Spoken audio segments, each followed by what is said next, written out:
Welcome, ladies and gentlemen. This is Austin here, bringing you guys game number 2 between Roxkiss sLivko, the blue Zerg at the bottom right of Ohana, up against LGIM MVP, the red Terran at the top left. This is from the IEM Season 7 Global Challenge Cologne, held in the namesake city, Cologne, Germany, with a reasonable prize pool, I believe in the 20,000s.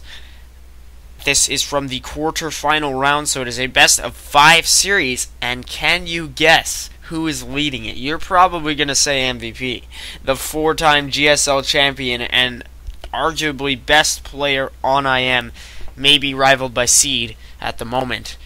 But it was not. sLivko actually came out on top, the heavy underdog in game number 1. He just overran his opponent with late-game tech.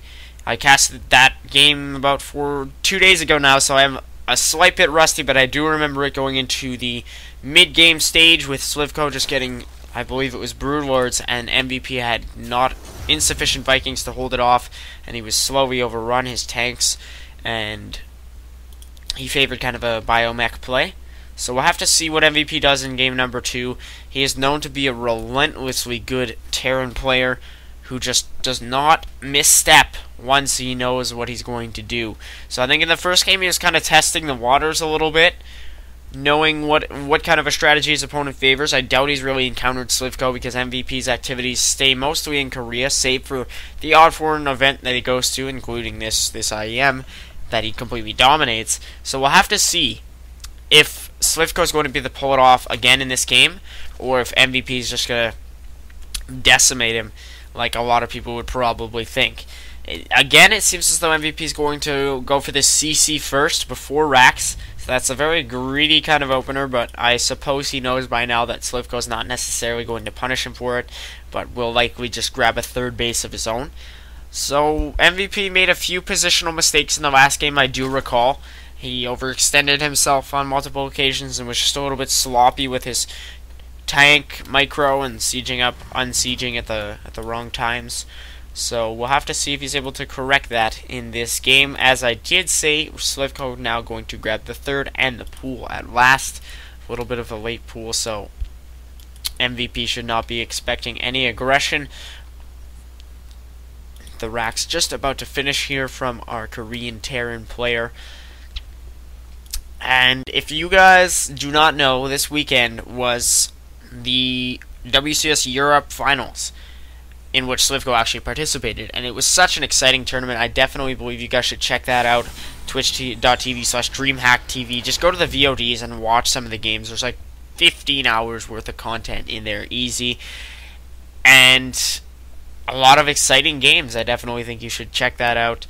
Not trying to advertise or anything, I'm just saying I watched some of those games, and I'm definitely going to try to bring you guys some of those replays if I can get my hands on them, because it played host to incredible matches between Europe's best players. I'm not going to ruin the result for you, but let's just say it was a very, very good LAN held in Sweden. So now moving on with our game at hand, we do have a factory on the way from MVP and the reactor on the barracks, so he will likely switch these two up and try to poke with some reactor to Hellions. sLivko getting queens at all 3 of his bases simultaneously so that he can really keep his injects well timed. It's a bit of an issue for Zerg players if you get one queen and then another way off the cycle of the original one's injects, then it becomes difficult for you to initially time them. Not sure if this affects pro gamers as much as it affects lower league players. I'm sure it does to some degree. MVP already has his factory lifted off, and now is switching it up. So in the last game he had a pretty insane average, and again he does already an APM of 236 average. So we should call him APM VP.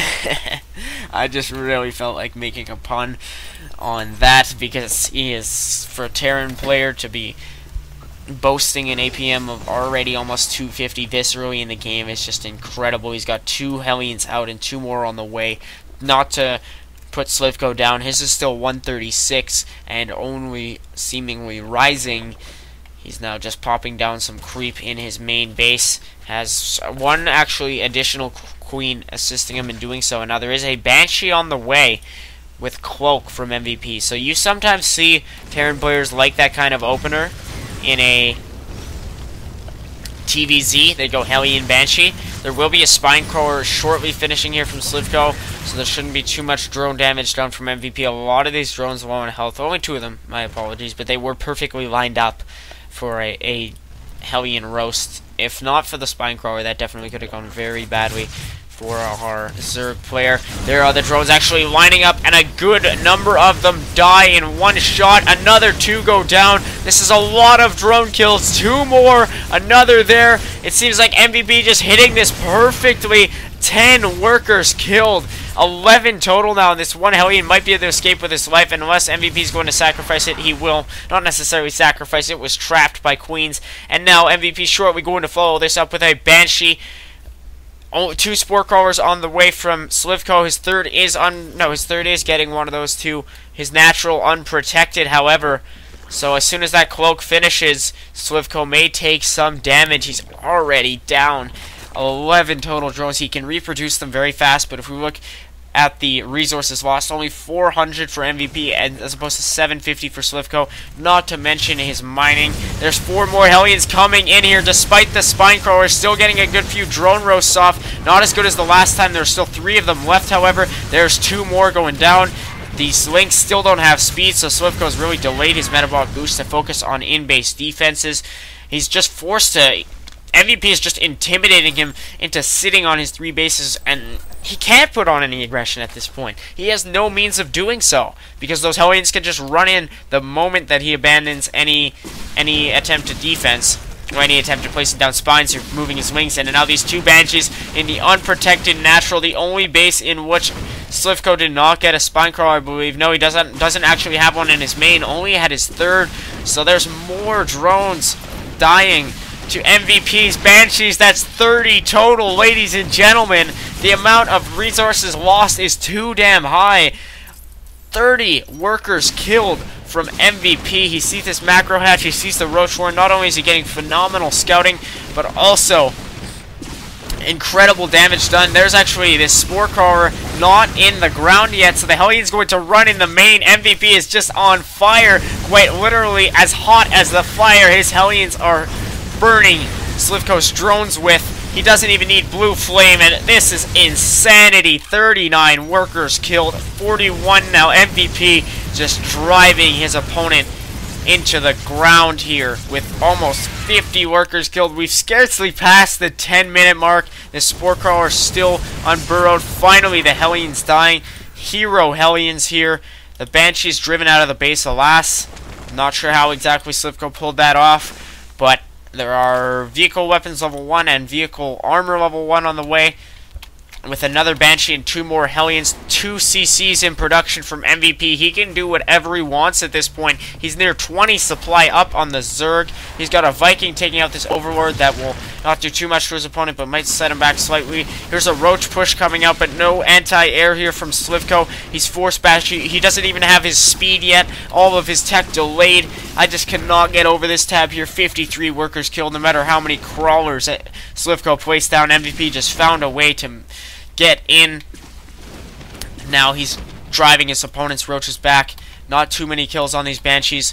Actually, 5 on one, 0 on the other, so that's a pretty fair amount. There is a Viking now moving out cross map, and a Rax. Not sure what that's planning on landing. Maybe it might just be used for scouting, because it seems as though MVP is favoring pure mech. He's getting his infernal pre-igniters. I bet you those drones in sLivko's base are just cringing at the moment. There are Roaches behind the 3rd, so it would not be the wisest decision for MVP to move in with these Hellions. He's just taking control of this tower. His opponent hasn't been able to get too much creep spread. It's starting to change now. He's getting 2 tumors at a time. Here are a total of 9 Hellions on the map. I believe 7 of them are out here on the field with a horde of Banshees. Now MVP is moving into tanks and Thors. He's got good 1-1 upgrades and can get as many more as he'd like. So there are Roaches, but tanks just shred Roaches. There's actually a bunch of good roasts there. I do believe a total of 56 workers killed, so there are only a handful actually killed in that run by from MVP's Hellions, but I definitely think his opponent is way on the back foot. He has an Overseer now moving in, and he's likely going to see this mech force from MVP assisted by Banshees. And how can the Zerg counter that at this point? He would need a really high roach count and some links to get good surrounds on the tank lines, but he's not going to be able to do so with the kind of limited drone economy he has. He's forced on 3 bases. sLivko now trying to get his 4th, but that will likely not last long. MVP's actually on 5 bases. When do you see that? The Terran player up a full 2 bases on his opponent, because sLivko's only now getting his 4th hatchery. So there are roaches moving about. They are only upgraded with 1 carapace, 2 vehicle weapons on the way here from MVP. So he's just playing this perfectly. There's minimal mistakes here, even though he's going to lose these 3 Hellions. Look at that tab, nearly double his opponent, and a lot of those are drone kills, which cost arguably more than the resources shown. There's the tank siege up just in time. That's what I mean, that perfect play there from MVP. He just gets a few free drone kills, and he's looking fantastic. His SCV count is at a huge 65 to 64 drones. He was able to deny that 4th hatch with his Banshees. Did any of them go down? He still has 5 on the field. I'm not sure if they survived or not. I'll have to check their kills. I do not know where these Banshees are. I believe they did. They all have a nice amount of kills. Maybe he just pulled them back to repair them. So at this point, sLivko has Roachling Infester. He is getting Aspire. That would definitely be a good idea, but there are a lot of Thors on the field, so unless he's able to box his mute as well or just get straight to Broodlords, it's looking very grim for him. He does actually have his Hive Tech, so he's just going to go straight to Broodlords, which would probably be the best decision for him, because MVP doesn't have too high a Viking count. There's all the links just falling to unsieged tanks and Blue Flame Hellions. The supply difference currently at 49 in favor of our Terran player. He gets a very nice siege up here, and he's just scouting about with this barracks. How insane is that? When do you ever see a Terran player's barracks just casually hovering over the middle of the Zerg base? These Hellions shortly going to get 2 upgrades. That will put their damage versus light at let's just wait a second here. Finish. Weapons level 2. It will be 23, which is extremely high. They're actually infested Terrans here now at the, what is this, 5th of MVP. But his Planetary Fortress is actually just going to shred them as our Terran player. Look at how many Hellions he has. A total of 19 with 5 Thors, 6 Banshees, 10 tanks. Just an incredible Terran mech and Sky Terran army. sLivko forced the GG there. So I'm not really going to... I know I probably sounded a lot like I was in MVP's corner in that game, but I gotta give it to sLivko. He was doing his best to try to keep up with his opponent, because the amount of pressure he was put under, there were a lot of 2-pronged Hellion attacks, and well, the Hellions initially followed up with the Banshees. MVP just executed Hellion Banshee to perfection with the 1-1-1 opener, and he forced a total of 76 drone kills. A lot of them came at the end. Well, I'd argue about 20 came at the end. So still 56 drones is an astronomical number for such a short game. Well, about 17 minutes, and most of those kills were done within 13-14. So I think that was a completely well-deserved win from MVP. He just showed minimal signs of weakness. Anyways, guys, I hope you enjoyed that cast. I'll bring you game number 3 quite shortly. Expect it probably the day after you see this video. Cheers. Thanks for watching.